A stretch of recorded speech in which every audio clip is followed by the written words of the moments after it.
Namaste and welcome to Daily News Simplified, the what, why and how of newspaper reading. Today we would be analyzing the Delhi edition of the Hindu newspaper of 10th of August 2018. Now let us begin.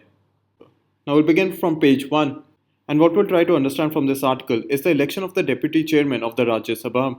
Now we have not taken this article in DNH or the Daily News headlines because this article does not provide any form of information that can be utilized for your prelims or mains examination.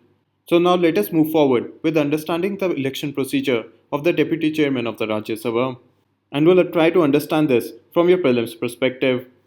Now the ex officio chairman of the Rajya Sabha is the vice president, and the deputy chairman of the Rajya Sabha is elected from amongst its members, meaning the members of the Rajya Sabha, and it is the only post for which elections are held in the Rajya Sabha. And this fact that the deputy chairman of the Rajya Sabha is the only post for which elections are held in the Rajya Sabha is very important with regards to your prelims examination. Now, the deputy chairman is a constitutional position, meaning that it has been created under Article 89 of the Constitution of India. And under Article 89, the Rajya Sabha must choose one of its members to become the deputy chairman. Now, any member of the Rajya Sabha can submit a motion proposing the name of a colleague, meaning any person who is a member of the Rajya Sabha, for the election for the position of the deputy chairman of the Rajya Sabha. And this motion has to be supported by another MP from the Rajya Sabha. If there are more than 2 or more Rajya Sabha MPs whose name has been proposed for the election to the deputy chairperson of the Rajya Sabha, then the person who gets the majority of the votes in the Rajya Sabha will be elected as the deputy chairperson. So now hopefully you've understood the basic facts that are required to be understood for your prelims examination on the procedure for election for the deputy chairman of the Rajya Sabha. Wherein the first important fact that you should remember is that the deputy chairman of the Rajya Sabha is the only post for which elections are held in the Rajya Sabha. The second fact that you should remember is that the deputy chairman is a constitutional position which has been created under Article 89. Now, question for your practice is for which of the following posts elections are held in the Rajya Sabha? The first option is chairman of the Rajya Sabha. The second option is deputy chairman of the Rajya Sabha, and the third option is leader of opposition in Rajya Sabha. Now the vice president of India is the ex officio chairman of the Rajya Sabha. So therefore elections are not held for the position of the chairman of the Rajya Sabha. So statement 1 is incorrect. You already know that the deputy chairman of the Rajya Sabha is the only post for which elections are held in the Rajya Sabha. So statement 2 is correct. And the leader of opposition in Rajya Sabha is a nominated post. So therefore statement 3 is also incorrect. And so the correct answer would be B, 2 only. And so now with this, let us move on to the next article. Now we have taken this article from page 13. Now this article gives basic information about remittances. And this information is based on the RBI survey of inward remittances of 2016-17.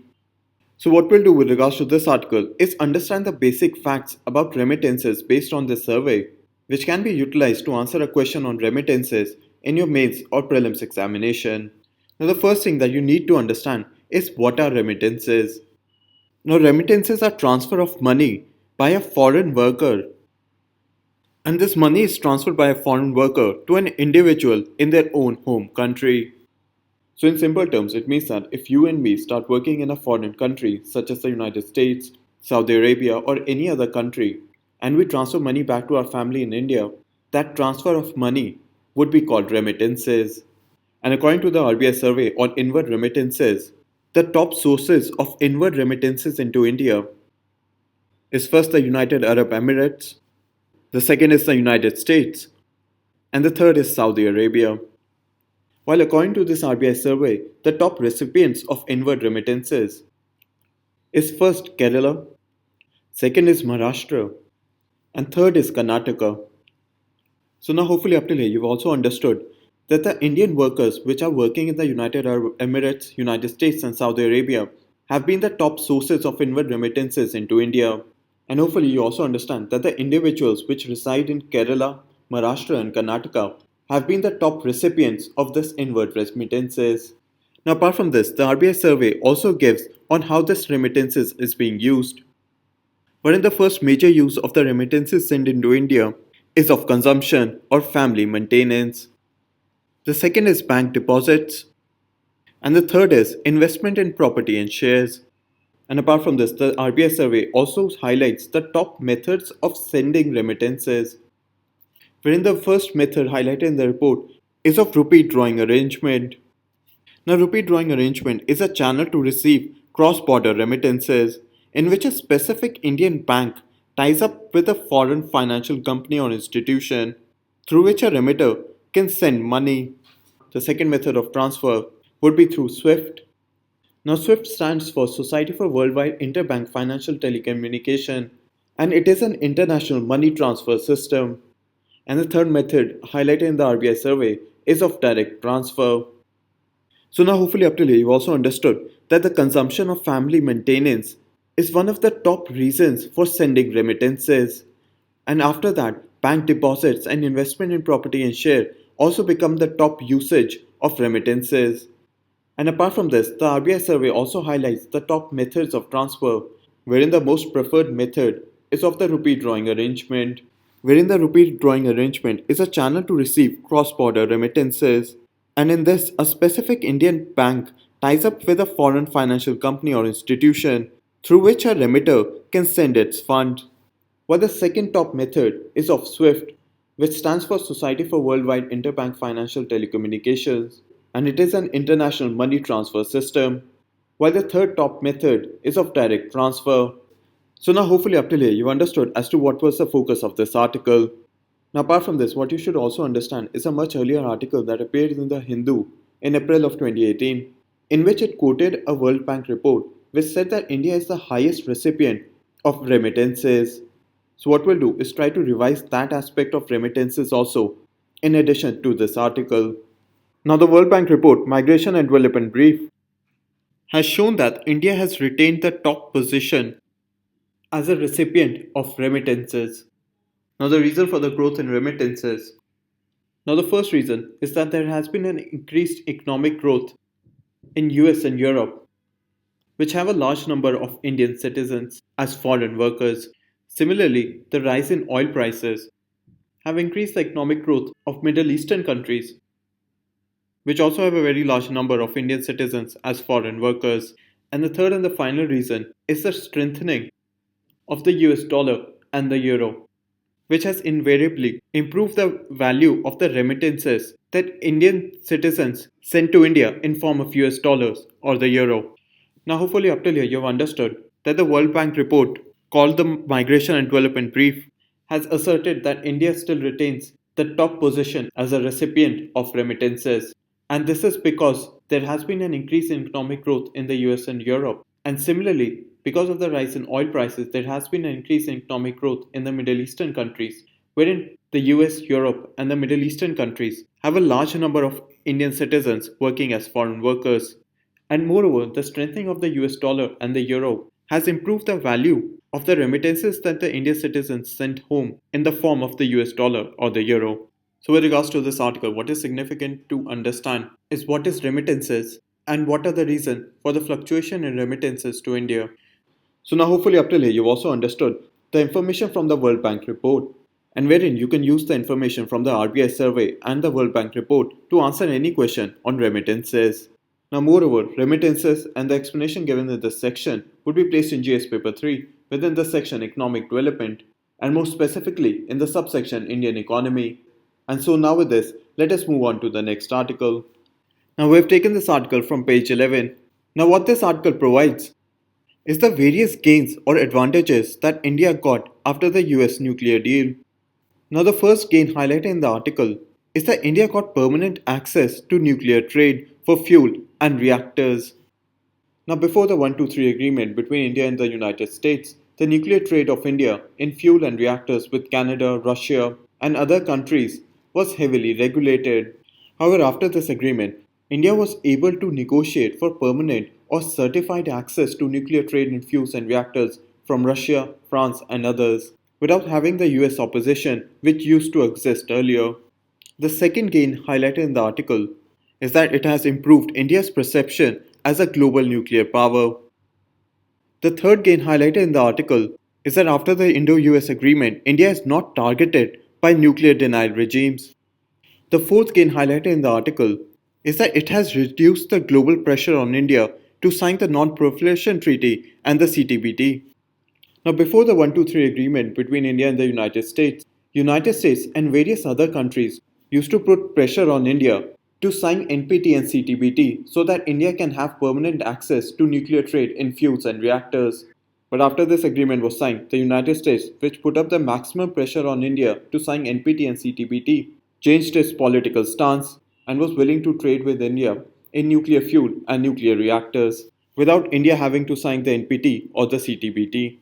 And the fifth main point highlighted in the article is that the 123 agreement allowed India to gain support for its membership to export control regimes. Now, various export control regimes, such as the Australia Group, the Weisner Arrangement, the Nuclear Suppliers Group, and MTCR, and India's membership to these export control regimes were being opposed by the United States and other countries. But after India and the United States signed the nuclear deal, India got membership to the Weisner Arrangement, MTCR, and the Australia Group. And the only remaining export control regime to which India does not have membership is the Nuclear Supplies Group, in which India's membership is being opposed by China. So now hopefully up till here you understood the focus of this article, wherein it highlights the gains for India from the US nuclear deal. Wherein the first point highlighted in the article is that it gave permanent access to India for nuclear trade in fuels and reactors. Wherein before this agreement, there were a lot of conditions that were put on India for nuclear trade in fuels and reactors with Russia, Canada, France, or any other country. But after this agreement was signed, it allowed India easier access to nuclear trade in fuels and reactors. The second main point of the article is that it enhanced India's perception as a global nuclear power. The third point highlighted in the article is that India is now not targeted by nuclear denial regimes, wherein the United States and other major countries used to pressurize India to sign the NPT and the CTBT. But after the 123 agreement was signed between India and the United States, it reduced the global pressure on India to sign the NPT and the CTBT, and therefore India was able to access nuclear trade in fuels and reactors without signing NPT and CTBT. And lastly, the 123 agreement supported India's membership to the export control regimes such as the Weisner Arrangement, MTCR, and Australia Group. And the only remaining export control regime is the Nuclear Supplies Group, in which India's membership is being opposed by China. Wherein this article and the explanation given in this section of the gains for India from the US nuclear deal would be placed in GS Paper 2 within the section International Relations and within the subsection Bilateral Agreements involving and affecting India's interest. Now, question for your practice is analyze the gains and the impeding hurdles in utilizing the full potential of the Indo-US nuclear agreement, wherein the Indo-US nuclear agreement becomes relevant for your 2018 and 2019 examination because 2018 marks 10 years since the US nuclear restrictions were lifted on India. And so now with this, let us move on to the next article. Now we have taken this article from page 13. Now what we'll do with regards to this article is first understand as to what is an Inter-Creditor Agreement, and then we'll understand as to what this article talks about. Now the Inter-Creditor Agreement was prepared by the Indian Banking Association, and it was supposed to serve as a platform for banks and financial institutions to come together for the resolution of stressed accounts. And under the Inter-Creditor Agreement, lenders such as banks and financial institutions will jointly appoint a lead lender, meaning the lender which has the highest exposure to a stressed account. And this lead lender will function on behalf of the entire group. So let's say if there's some company called A and it has stress accounts in Bank 1, in Bank 2 and in Bank 3, wherein its stress account in Bank 1 would be of rupees 10, in Bank 2 it might be of rupees 15, and in Bank 3 it might be of rupees 7. And because Bank 2 has the highest exposure of stressed account of person or company A, it would become the lead lender. And this Bank 2 would then function as a lead lender on behalf of both Bank 1 and Bank 3 to resolve the stressed account of the defaulter. And this lead lender would give a resolution plan for the non-performing assets before the group. And so after Bank 2 has been made the lead lender, it would form a resolution plan. And this resolution plan it would put forward to Bank 1 and Bank 3 and to the defaulting person or company. Now this agreement would be applicable to all corporate borrowers who have availed loans and financial assistance for rupees 50 crore or more. And the decision making under the Inter-Creditor Agreement will be through the approval of the majority lenders, meaning lenders which have percent share in aggregate exposure. So it means that let's say if the bank 1, 2 and 3 which have an exposure to a defaulting company called A, and let's say bank 2 and 3 have an exposure of roughly 75% from the company A, and let's say bank 1 has an exposure of 25%, and therefore under the Inter-Creditor Agreement the decision making can be done by the approval of the majority lenders of let's say bank 2 and 3. And if this resolution plan that has been put forward is agreed by the majority lenders, that is Bank 2 and 3, it would become binding on every other lender. So if Bank 2 and 3 agree to the resolution plan that has been put forward by Bank 2, then Bank 1 has to agree to this plan. Now, the Inter-Creditor Agreement is significant because it enables the lead bank to have a majority say in the resolution plan for the non-performing assets, and thereby this procedure of having a lead bank in an Inter-Creditor Agreement would lead to a faster resolution of the bad loans. So now hopefully up till here you have understood as to what is an Inter-Creditor Agreement that was formed by the Indian Banks Association for the resolution of stressed accounts. And moreover, you also understand the various conditions under the Inter-Creditor Agreement, the concept of a lead lender, and why having a lead lender is significant for the resolution of NPAs under the Inter-Creditor Agreement. So now let us understand the focus of the article. Now this article talks about the concept of exclusive security. Now again, let's say there is a company called A which has stressed assets with bank 1, 2 and 3. Now let's say under the resolution plan that has been passed, it has been decided to liquidate every collateral that company A has given. So let's say company A gave a collateral of a commercial property to bank 1, but under the resolution plan that has been agreed upon by 2 and 3, they have decided to liquidate every collateral that the company A has given. However, company A gave the collateral to bank 1, and it is on this aspect that the HDFC Bank is seeking a clarification from the Indian Banks Association as to whether the collateral that has been given to Bank 1 is its exclusive security, or whether it could be included in the liquidation process of the final resolution. But hopefully you have understood as to what is an Inter-Creditor Agreement from the perspective of your prelims and mains examination. Now, question for your practice is consider the following statements related to the Inter-Creditor Agreement, wherein the first statement states that the Inter-Creditor Agreement is aimed at the resolution of stressed account with a size of rupees 50 crores and above. Now you understand that this agreement is aimed at the resolution of stress account and is based on the size of rupees 50 crore and more.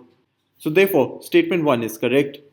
While the second statement states that under this agreement, if the lead bank agrees to the resolution of NPAs, such a decision would be binding on all lenders as well.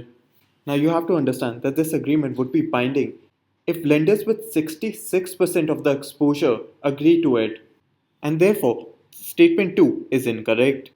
And so the correct answer would be A, 1 only. And hopefully with the explanation given on the Inter-Creditor Agreement, hopefully you would be able to solve questions within the prelims examination. And so now with this, let us move on to the next article.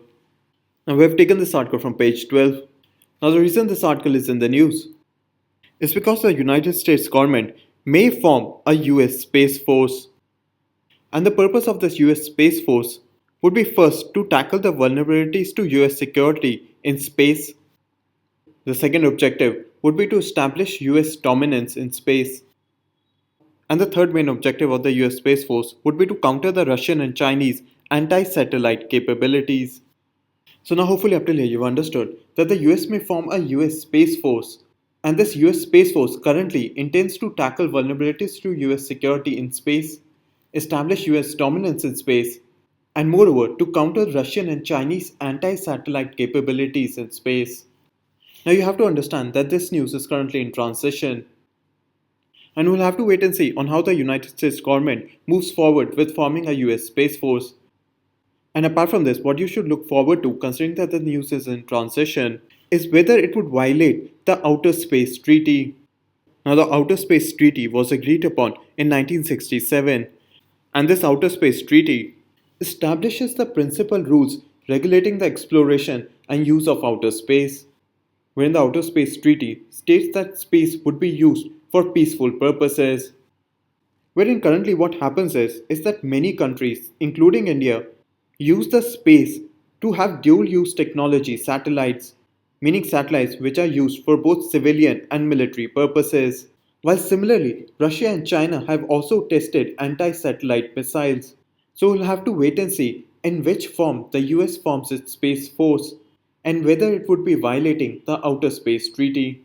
And apart from this, what we should also look forward to is the response from India, wherein India has continuously said that space should be used for peaceful purposes.